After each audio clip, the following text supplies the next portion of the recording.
The almond and coconut Okara bonbons are a tasty option for those looking for a sweet and healthy snack, using Okara, which is the residue left after filtering almond milk.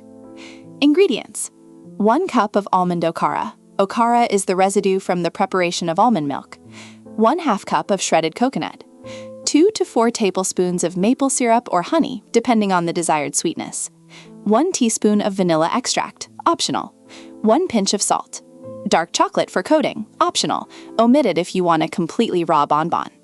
Preparation: start by mixing in a bowl the almond Okara with the shredded coconut, maple syrup or honey, vanilla extract, and a pinch of salt, until the mixture becomes homogeneous and moldable.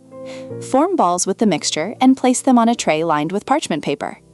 If you choose to include the chocolate coating, melt the dark chocolate in a double boiler or in the microwave, being careful not to burn it. Once the chocolate has melted and is smooth, dip the Okara balls one at a time until completely covered, and then place them back on the tray.